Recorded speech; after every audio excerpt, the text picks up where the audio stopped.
Hello friends, welcome back to my YouTube channel perfect word knowledge. कैसे हैं आप सब? उम्मीद है कि सब लोग अच्छे होंगे, स्वस्थ होंगे, मस्त होंगे। आज मैं लेके आई हूँ आपके लिए बीएड एंट्रेंस के एग्ज़ाम की वीडियो, जो कि जिसका पार्ट 3 है। इसमें मैं बताऊँगी मध्यकालीन भारत के बारे में, इसमें भारत पर मुस्लिम आक्रमण के बारे में बताऊँगी और दिल्ली सल्तनत के बारे में बताऊँगी। तो अगर आप मेरे चैनल पर पहली बार हो तो प्लीज़ चैनल को सब्सक्राइब कर लीजिए, जिससे जो भी मैं आपकी वीडियो मैं आपको जैसे जो भी मैं वीडियो बनाऊँ वो आप अपलोड करूँ तो वो आप तक आसानी से उसका लिंक पहुँच सके, इससे आप बीएड के एंट्रेंस की एग्ज़ाम की प्रिपरेशन अच्छे से अच्छे कर पाएँ। जो मेरी पहले और पार्ट 1 और पार्ट 2 है इस वीडियो का, वो मैंने डिस्क्रिप्शन बॉक्स में उसका लिंक दे रखा है। अगर आप देखना चाहते हैं तो प्लीज़ देख लीजिए। और प्लीज़ प्लीज़ प्लीज़ प्लीज़ ये है कि आप जो लोग मेरे चैनल को सब्सक्राइब कर लीजिएगा, इससे आपको हेल्पफुल होगी, आपका प्रॉफिट ही होगा, लॉस तो होगा नहीं। तो ये स्टार्ट करते हैं। मध्यकालीन भारत में क्या हुआ? मध्यकालीन जो भारत था उसमें मुस्लिम लोगों ने शासन किया था। तो भारत पर मुस्लिम आक्रमण कब हुआ था? तो भारत सबसे पहला मुस्लिम आक्रमण मोहम्मद बिन कासिम ने 712 ईस्वी में किया था। उसने सिंध एवं मुल्तान को जीत लिया था। मोहम्मद गजनवी ने 1001 से 1027 के बीच भारत पर 17 बार आक्रमण किए थे, जो इसमें 1025 ईस्वी में सोमनाथ के शिव मंदिर पर किया गया आक्रमण सबसे प्रसिद्ध था। मोहम्मद गौरी को भारत में तुर्क सत्ता का संस्थापक माना जाता था। क्या समझा आपने इसमें कि भारत पहला मुस्लिम आक्रमण किसने किया? तो मोहम्मद बिन कासिम ने 712 ईस्वी में किया था, जिसमें उसने सिंध एवं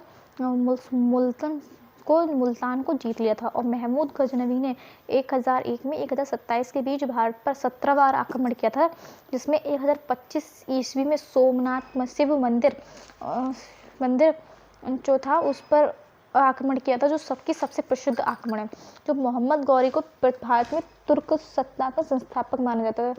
क्वेश्चन ही बन जाएंगे, हाँ सुनना।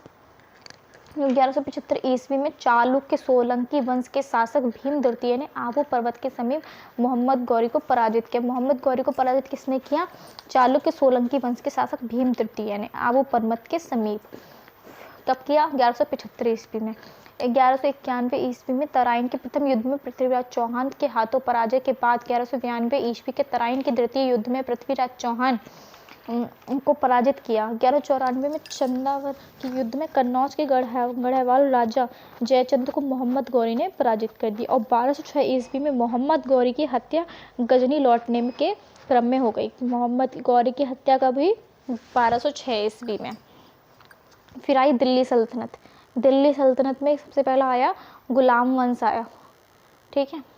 तो गुलाम वंश में क्या था? गुलाम वंश जो था 1206 ईस्वी से 1290 ईस्वी तक जो था वो गुलाम वंश ही चला था। तो गुलाम वंश का संस्थापक था कुतुबुद्दीन ऐबक, जो कि जिसने 1206 ईस्वी से 1210 ईस्वी तक शासन किया था, यानी कि 4 वर्ष उसने शासन किया था इंडिया पे, भारत पे। पहला गुलाम वंश का संस्थापक कौन था? कुतुबुद्दीन ऐबक। जो कुतुबुद्दीन ऐबक था उसकी उदारता के कारण उसे लाख बख्श यानी कि लाखों का दान करने वाला भी कहा गया था। ऐबक ने ख्वाजा कुतुबुद्दीन बख्तियार वाकी की स्मृति में कुतुब मीनार का निर्माण प्रारंभ किया था। किस किताब कुतुब मीनार का निर्माण किसने प्रारंभ किया था? ऐबक ख्वाजा कुतुबुद्दीन बख्तियार ने। लेकिन क्या था, जो इनकी जो मृत्यु हो गई थी, जिस कारण ये जो कुतुब मीनार का जो कार्य था वो रुक गया था बीच में, और उसको किसी और ने कंप्लीट करवाया था बाद में। तो जो कहते कि ऐबक ने कुतुब मीनार बख्तियार की स्मृति में कुतुब मीनार का निर्माण करवाया। 1210 ईस्वी में चौगान यानी कि पोलो खेलते समय ऐबक की मृत्यु हो गई। और इल्तुतमिश ने 1210 ईस्वी से 1236 ईस्वी तक शासन किया था, जिसने अपने विरोधियों से निपटने के लिए 40 दासों का एक दल बनाया, जिसे तुर्कान ए चहलगानी कहा गया। इल्तुतमिश ने अपने साम्राज्य को छोटे छोटे क्षेत्रों में बांट दिया था, जिसे इक्ता कहा गया। इसका प्रशासक इक्तादार होता था। इल्तुतमिश ने क्या किया? कुतुब मीनार के निर्माण को पूरा करवाया था। इसने अपनी राजधानी लाहौर से दिल्ली स्थानांतरित की थी। फिर आई तीसरी गुलाम वंश की तीसरी संस्थापक थी रजिया सुल्तान, जो कि भारत की प्रथम महिला मुस्लिम शासिका थी, जिन्होंने 1236 ईस्वी से 1240 ईस्वी तक शासन किया। 4 साल शासन किया था रजिया सुल्तान ने। इन्होंने क्या किया, रजिया यानी पहनावे में पर्दे को त्याग कर कुवा यानी कोट तथा कुल्हा यानी टोपी धारण की थी। उसने भटिंडा के प्रशासक अल्तुनिया से निकाह किया था। फिर आए बलबन, जिन्होंने 1265 ईस्वी से 1287 ईस्वी तक दिल्ली सल्तनत का प्रथम सुल्तान था, जिसने सुल्तान की प्रतिष्ठा की पुनर्स्थापना के उद्देश्य से राजत्व संबंधी विचार प्रस्तुत किए। तो क्या है बोला मैंने कि जो बलबन था वो दिल्ली सल्तनत का प्रथम सुल्तान था, जिसने सुल्तान की प्रतिष्ठा की पुनर्स्थापना के उद्देश्य से राजत्व संबंधी विचार प्रस्तुत किए थे।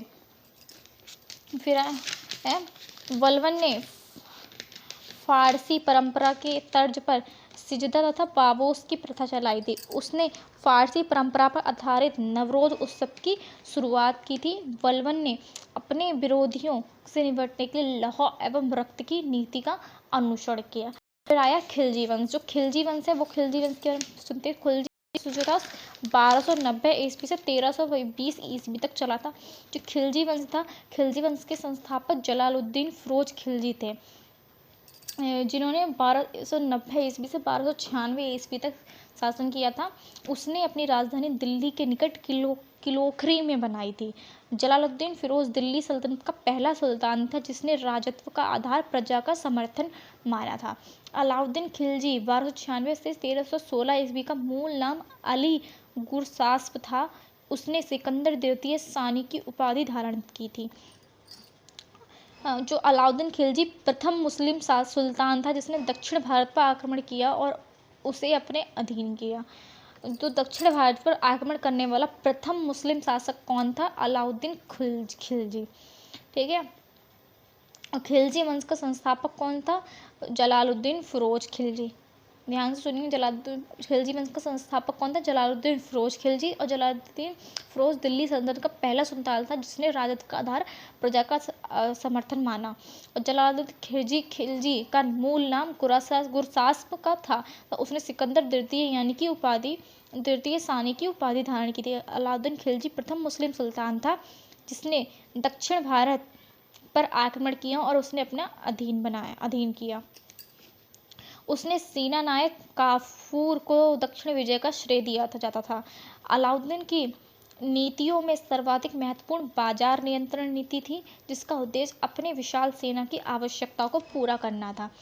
अलाउद्दीन के इनाम मिल्क तथा वक्फ भूमि को खालसा भूमि में परिवर्तित कर दिया।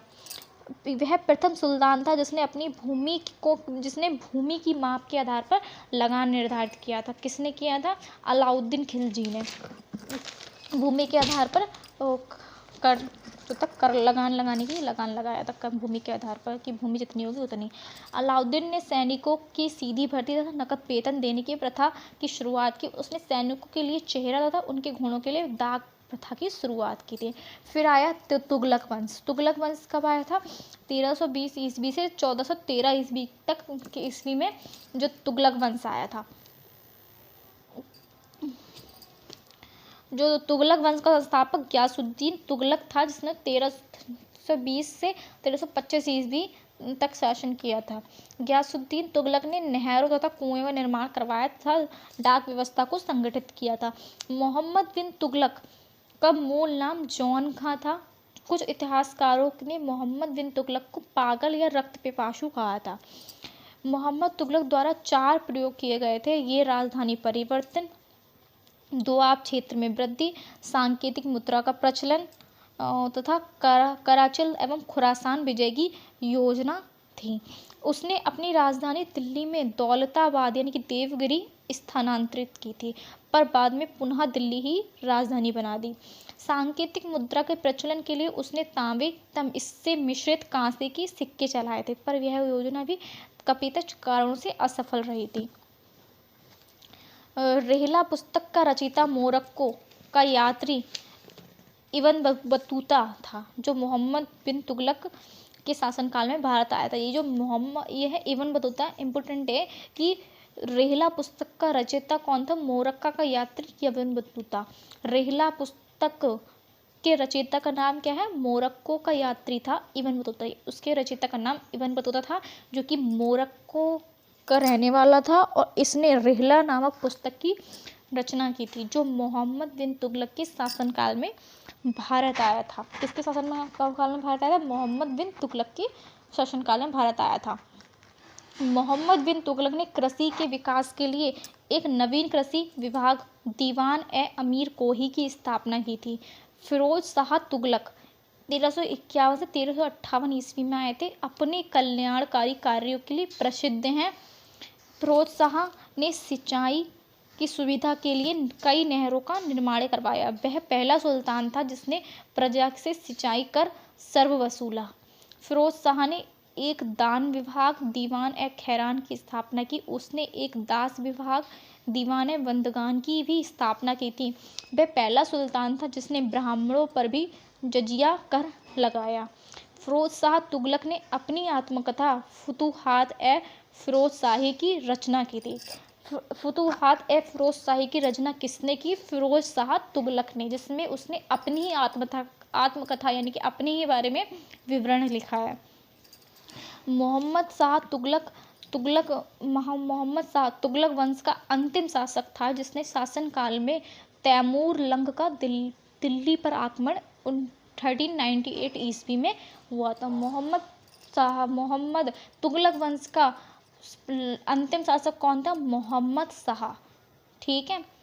नेक्स्ट वीडियो का जो पार्ट है वो उसका लिंक मैं इसी वीडियो के डिस्क्रिप्शन बॉक्स में मैंने दे रखा है, और जो मेरी पुरानी वीडियो है पार्ट फर्स्ट पार्ट सेकंड उसका भी लिंक मैंने डिस्क्रिप्शन बॉक्स में दे रखा है। तो प्लीज़ अगर आप देखना चाहते हैं तो प्लीज़ देख लीजिएगा वो वीडियो, और अगर आप वीडियो अच्छी लगी है तो लाइक कमेंट ज़्यादा से ज़्यादा शेयर कीजिएगा प्लीज़। इसमें आपको कोई लॉस नहीं जा रहा है, कोई फीस नहीं जा रही है, तो ज़्यादा से ज़्यादा लाइक कीजिए वीडियो को, कमेंट कीजिएगा और ज़्यादा से ज़्यादा शेयर कीजिएगा वीडियो को। और प्लीज़ अगर चैनल पहली बार है तो चैनल को सब्सक्राइब कर लीजिएगा। Okay, thank you for watching my video. Bye bye, फिर मिलते हैं नेक्स्ट वीडियो में।